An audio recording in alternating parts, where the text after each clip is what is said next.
All right, welcome back to Rockford Reading Daily. We are preparing to complete Letter from Birmingham Jail by Dr. Martin Luther King Jr. And after we complete it, we will have a follow-up episode from this one where we reflect on the things presented in this piece of writing, and then we will begin on a journey with our next piece of literature. Okay. When I was suddenly catapulted into the leadership of the bus protest in Montgomery, Alabama a few years ago, I felt we would be supported by the white church. I felt that the white ministers, priests, and rabbis of the South would be among our strongest allies. Instead, some have been outright opponents, refusing to understand the freedom movement and misrepresenting its leaders. All too many others have been more cautious than courageous and have remained silent behind the anesthesizing security of stained glass windows.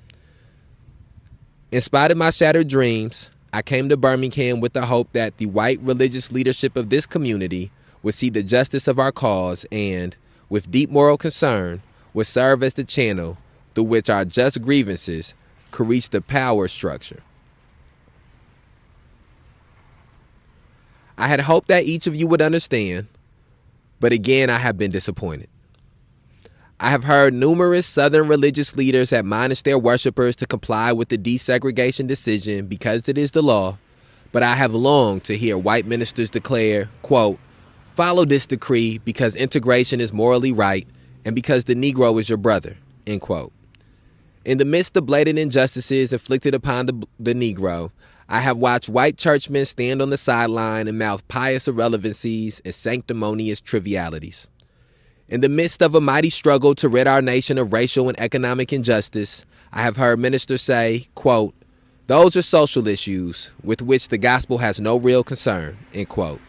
And I have watched many churches commit themselves to a completely otherworldly religion which makes a strange, unbiblical distinction between body and soul, between the sacred and the secular. I have traveled the length and breadth of Alabama, Mississippi, and all the other southern states. On sweltering summer days and crisp autumn mornings, I have looked at the South's beautiful churches with their lofty spires pointing heavenward. I have beheld the impressive outlines of her massive religious education buildings. Over and over, I have found myself asking, quote, "What kind of people worship here? Who is their God? Where were their voices when the lips of Governor Barnett dripped with words of interposition and nullification? Where were they when Governor Wallace gave a clarion call for defiance and hatred? Where were their voices of support when bruised and weary Negro men and women decided to rise from the dark dungeons of complacency to the bright hills of creative protest?" End quote. Yes, these questions are still in my mind. Yes, these questions are still in my mind. In deep disappointment, I have wept over the laxity of the church. But be assured that my tears have been tears of love. There can be no deep disappointment where there is not deep love. Yes, I love the church. How could I do otherwise? I am in the rather unique position of being the son, the grandson, and the great-grandson of preachers. Yes, I see the church as the body of Christ. But oh, how we have blemished and scarred that body through social neglect and through fear of being nonconformists. There was a time when the church was very powerful, and a time when the early Christians rejoiced at being deemed worthy to suffer what they believed. In those days, the church was not merely a thermometer that recorded the ideas and principles of popular opinion. It was a thermostat that transformed the mores of society. Whenever the early Christians entered a town, the people in power became disturbed and immediately sought to convict the Christians for being, quote, "disturbers of the peace," end quote, and, quote, "outside agitators," end quote. But the Christians pressed on in the conviction that they were, quote, "a colony of heaven," end quote, called to obey God rather than man. Small in number, they were big in commitment. They were too God intoxicated to be, quote, "astronomically intimidated," end quote. By their effort and example, they brought an end to such ancient evils as infanticide and gladiatorial contests. Things are different now. So often the contemporary church is a weak, ineffectual voice with an uncertain sound. So often it is an arch defender of the status quo. Far from being disturbed by the presence of the church, the power structure of the average community is consoled by the church's silent and often even vocal sanction of things as they are. But the judgment of God is upon the church as never before. If today's church does not recapture the sacrificial spirit of the early church, it will lose its authenticity, forfeit the loyalty of millions, and be dismissed as an irrelevant social club with no meaning for the 20th century. Every day I meet young people whose disappointment with the church has turned into outright disgust.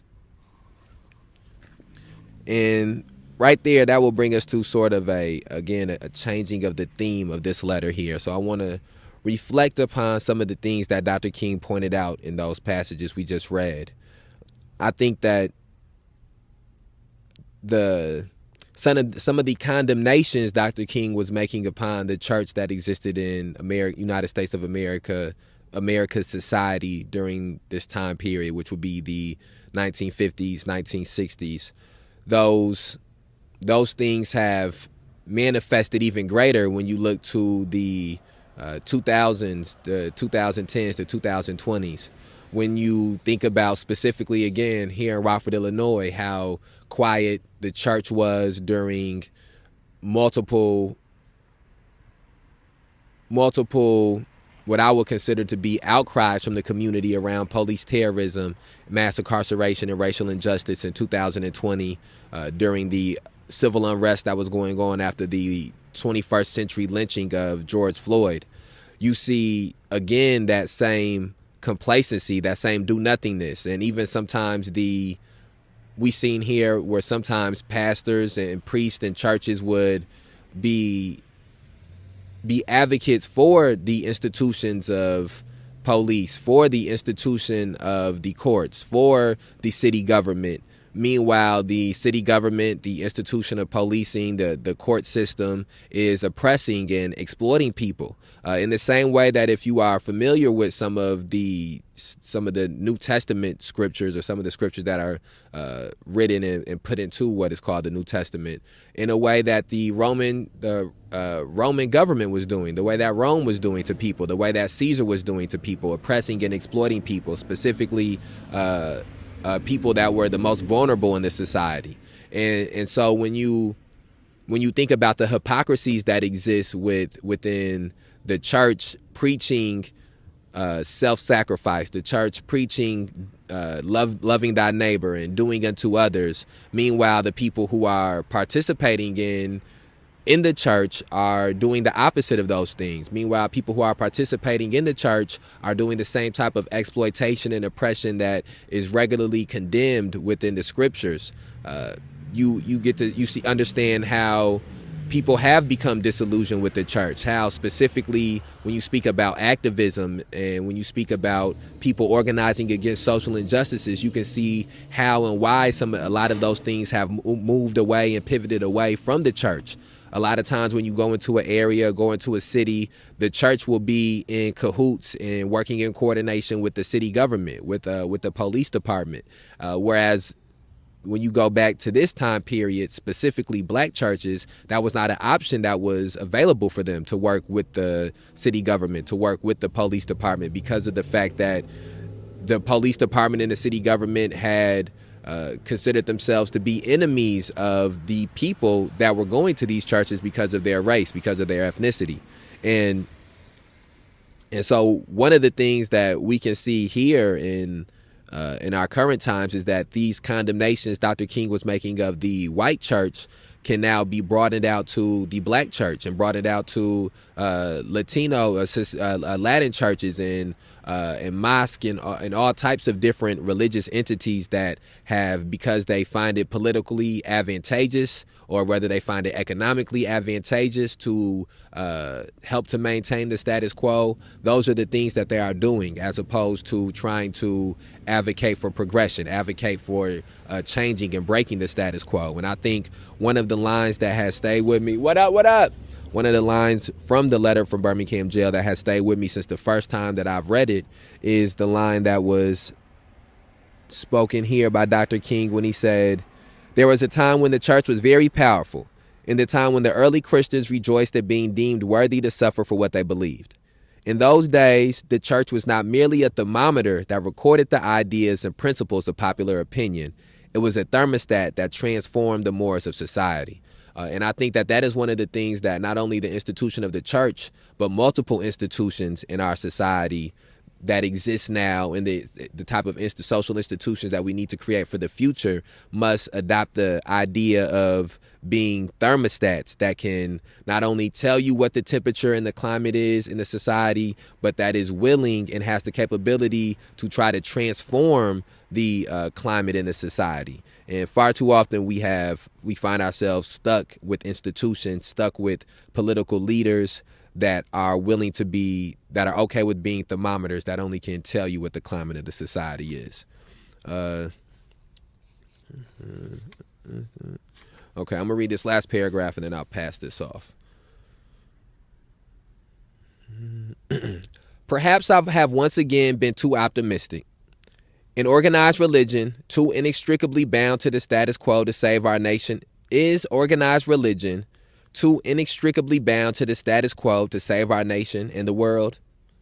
Perhaps I must turn my faith to the inner spiritual church, the church within the church, as the true ecclesia and the hope of the world. 1 second. I'll get some new batteries. We're going to pause this real quick. All right, how to get the battery switched up there. We're going to start at the top of that paragraph. Perhaps I have once again been too optimistic. Is organized religion too inextricably bound to the status quo to save our nation and the world? Perhaps I must turn my faith to the inner spiritual church, the church within the church, as the true ecclesia and the hope of the world. But again, I am thankful to God that some noble souls from the ranks of organized religion have broken loose from the paralyzing chains of conformity and joined us as active partners in the struggle for freedom. Yes, they have gone to jail with us. Some have been dismissed from their churches, have lost the support of their bishops and fellow ministers, but they have acted in the faith that right defeated is stronger than evil triumphant. Their witness has been the spiritual salt that has preserved the true meaning of the gospel in these troubled times. They have carved a tunnel of hope through the dark mountain of disappointment. And I think what I will point out from that passage specifically that makes me recall another statement from Dr. King that he gave in his final speech before he was assassinated. And the speech is called "I Have Seen the Mountaintop." And one of the things that he spoke about, it was a strike that was going on in Memphis, the Memphis sanitation workers. And he was telling people in Memphis that he needed everybody in Memphis to come to participate in the march, even if they had to call off work, even if it was a pastor that had to not be in his pulpit. And he said that do not think about what will happen to you if you go and you march and you stand with the Memphis sanitation workers.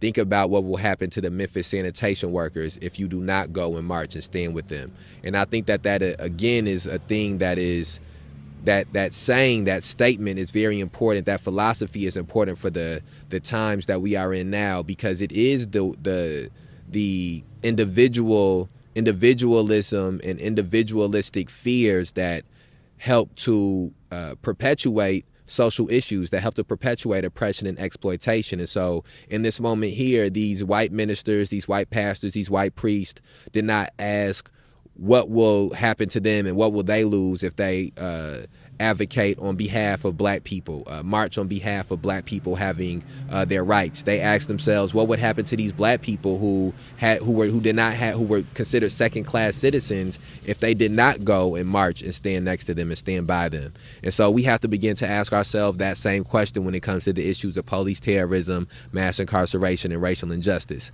Not what will happen to us if we take a stand against police terrorism, mass incarceration, and racial injustice, but what will happen to others, to the more vulnerable in our society, if we do not take a stand against police terrorism, mass incarceration, and racial injustice.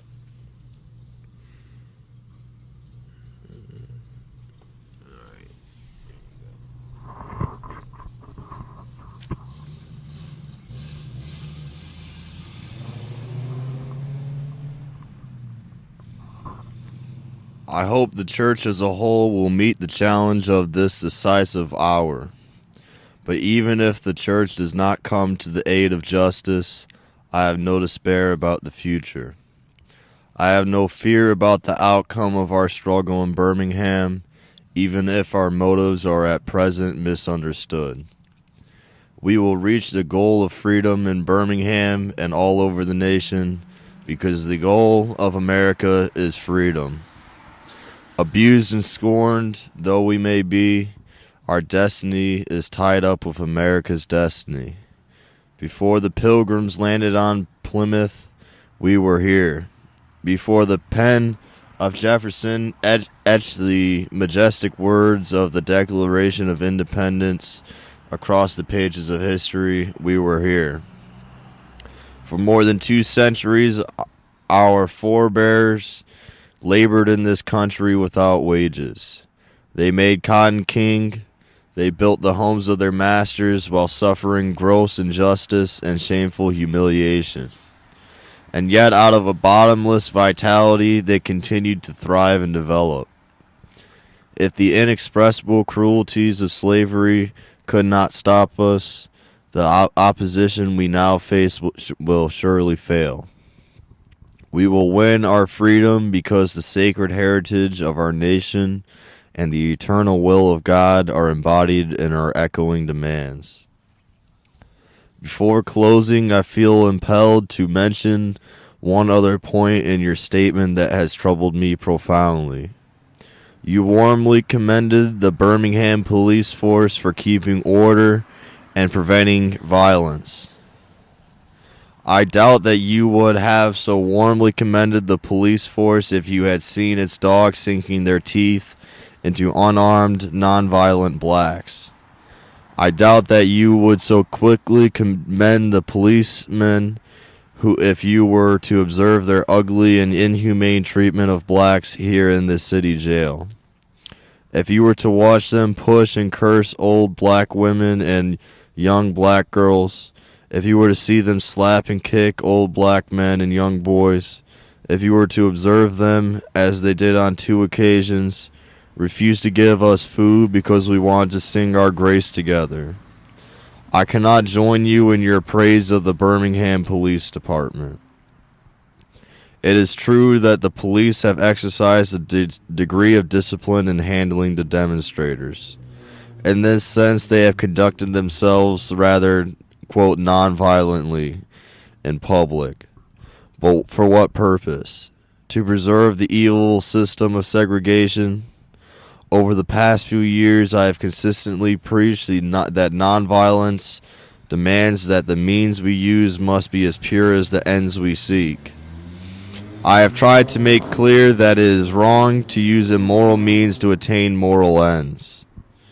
But now I must affirm that it is just as wrong, or perhaps even more so, to use moral means to preserve immoral ends.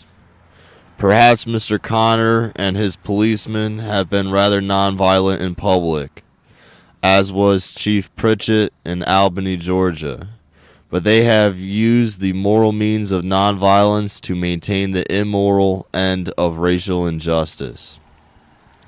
As T.S. Eliot said, quote, "The last temptation is the greatest treason, to do the right deed for the wrong reason," unquote.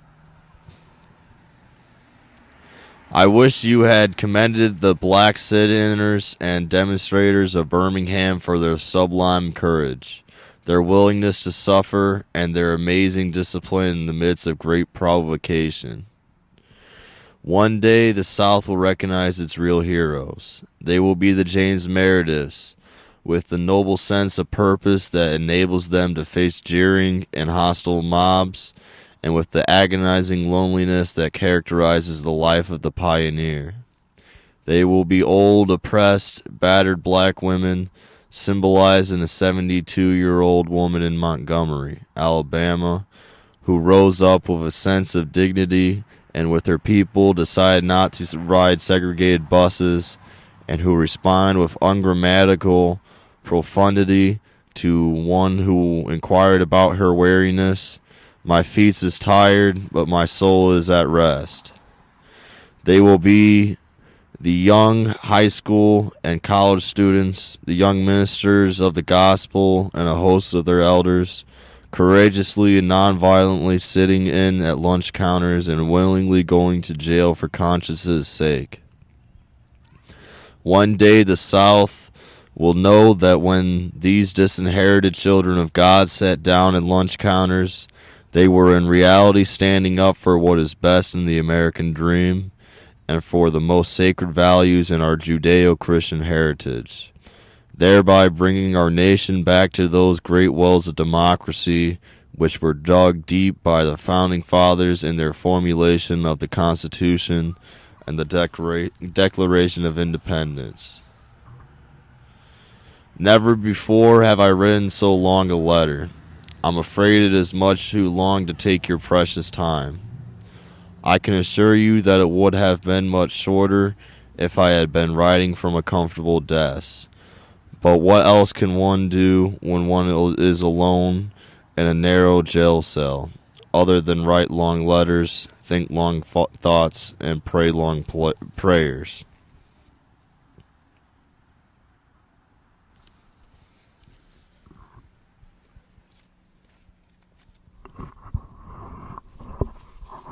I think one of the things that's important to point out about that passage that was just read there is Dr. King speaking of the tactics that were being taken by the police officers and how those tactics have been commended by the clergy in that area, the clergy in that city, and the concept that it was just as wrong to use moral means to achieve immoral ends as it would be to use immoral means to achieve moral ends, I think is a very important concept and philosophy and approach to some of these issues. I think one of the things that's the most important to me about Martin Luther King Jr.'s philosophy of nonviolence and the entire philosophy of nonviolence that was being used at that time period is that it ran counter to what the status quo of that time was. I mean, it runs status quo to what the concept of this society is. Most people, if they are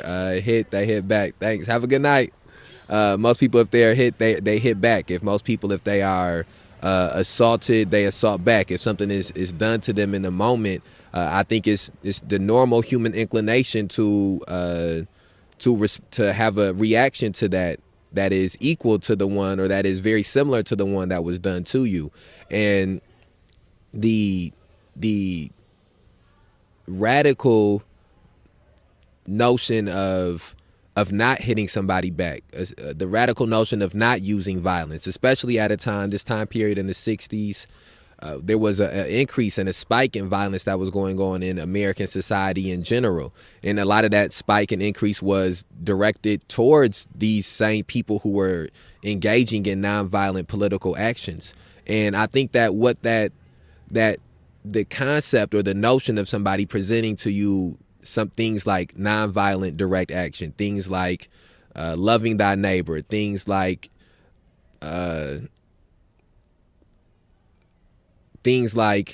not using the means, not justifying the ends, not using a moral means to get to moral ends. What it does is it forces you to struggle with your own morality. It forces you to struggle with your own ethics. It forces you to struggle with what it means to achieve liberation and what extents you are willing to go to achieve liberation, and what will be the residual effects of those extents taken to achieve liberation. And I think one of the other things that's important to point out that doesn't really touch on in here, but Dr. King was not against the idea of self-defense. That wasn't something that he did not, and the people involved in these nonviolent actions were not saying that you should not defend yourself, that you should allow somebody to murder you, or allow somebody to kill you, or allow somebody to break into your house and kill your family. It was a tactic, a tactic specifically done in actions and political actions to try to gain an upper hand on these institutions that were perpetuating violence.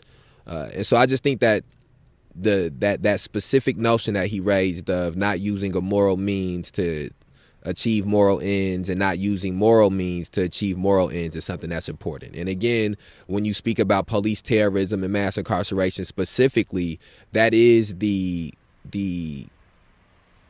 one of the specific problems with police terrorism and mass incarceration is that a lot of times there are what some people may consider to be moral means being used and to achieve a moral ends. And a lot of times there's also immoral ends being used to achieve what some people may consider to be moral means. Some people may consider if somebody broke into a house or somebody murdered somebody or somebody's accused of breaking into a house, accused of murdering somebody, if the police officer knows beyond a shadow of a doubt that this is the person who did it, then what's the big deal if you plant evidence? What's the big deal if they lie on the stand? They may be using a moral means, but they're achieving moral ends. And the same thing may be used in the opposite direction where a police officer could take somebody in without shooting them, without beating them. Somebody could be getting arrested for having drugs or drug paraphernalia, something that may be technically against the law, but this person may need help. They have a addiction issue that they need help with. So prison or jail isn't going to help them, and perpetuating traumas that come from prison and jail isn't going to help them. And so even though it may be a moral means that this police officer is using to arrest them, and they're arresting them based off of things that are legal, what is going to end up happening to this person is going to be immoral. It's not going to fix the issue or the ailment that they're suffering from. And so again, I just think that a lot of the concepts that are mentioned in this letter are important to struggle with, to get to a place of challenging things that a lot of times we just accept to be norms in our society. If I have said anything in this letter that overstates the truth and indicates an unreasonable impatience, I beg you to forgive me. If I have said anything that understates the truth and indicates my having a patience that allows me to settle for anything less than brotherhood, I beg God to forgive me. I hope this letter finds you strong in the faith. I also hope that circumstances will soon make it possible for me to meet each of you, not as integrationist or civil rights leader, but as a fellow clergyman and a Christian brother. Let us all hope that the dark clouds of racial prejudice will soon pass away and the deep fog of misunderstanding will be lifted from our fear-drenched communities, and in some not too distant tomorrow, the radiant stars of love and brotherhood will shine over our great nation with all their scintillating beauty. Yours for the cause of peace and brotherhood, Martin Luther King Jr. And that brings us to the closing of the letter from Birmingham Jail. I would encourage people to read this on your own, the same way I would encourage people to go back and read Have Black Lives Ever Mattered, Race Matters, Citizens, Cops, and Power, essay on civil disobedience, and Women, Race, and Class on their own as well, and to challenge yourself to use some of the things being presented in all these different pieces of literature to struggle against norms we've accepted, to struggle against some of the mainstream ideology and philosophy that exist in our society. And I hope that this and all the other episodes of Rockford Reading Daily that have come out previously and that will come out in the future can assist you in your journey to struggle against police terrorism, mass incarceration, and racial injustice, wherever you are at and at whatever time period you're listening to this. So we will be back with the episode tomorrow, going over the entirety of Letter from Birmingham Jail and speaking about all of the different variation of issues and ideologies presented in it. And then in the episode following this, we will begin reading a new piece of literature. All right, we outside.